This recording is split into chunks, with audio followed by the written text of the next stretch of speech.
હા, ધાક ધમકીને આવો બધો પ્રશ્ન મારી જ્યારે 22 ગોંડલમાં 22 તાલુકા પંચાયતમાંથી અમારી રીબડા કે દાડિયા સીટ એક તાલુકા પંચાયત બિનહરીફ કરી હતી ત્યારે બીજી પાર્ટીના લોકો એવું કહેતા હતા ધાક ધમકી આપે છે ને એક રેકોર્ડિંગ મેં મીડિયામાં સાંભળ્યું હતું જે મીડિયામાં કદાચ ન ખ્યાલ હોય પણ સામેવાળો એમ બોલે છે કે હું રીબથી બોલું છું દાડિયા તાલુકા પંચાયતનો ઉમેદવાર.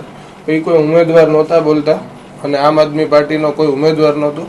એટલે આવી રીતે સોશિયલ મીડિયામાં ખાલી દાદાગીરી ને ગુંડાગર્દી અમે કરી છે એવી રીતે બદનામ કરવા માટે થઈને કાવતરા રચે છે. સામેની પાર્ટીવાળા જ્યારે હાર ભારી ગયા છે, ખાલી ગોંડલમાં નહીં પણ આખા ગુજરાતમાં ભગવો લહેરાવાનો છે. એટલે કોંગ્રેસ અને આમ આદમી પાર્ટીવાળા આવી બધી વાતો કરીને બદનામ કરવા નીકળ્યા છે. લોકોને મતદાન કરવા શું અપીલ કરશો?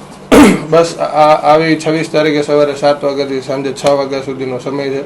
ખૂબ જાજી સંખ્યામાં બધા ભેગા થઈ અને સ્થાનિક સ્વરાજમાં ભગવો લહેરાવો આખા ગુજરાતમાં અને આપણે ઠેઠ રાજ્ય સરકારને કેન્દ્ર સરકારને અહીંથી બળ પૂરું પાડી એવી રીતે ચારેય દિશામાં ભગવો લહેરાય એના માટે થઈને વધારેમાં વધારે ભાજપ તરફી મતદાન કરો.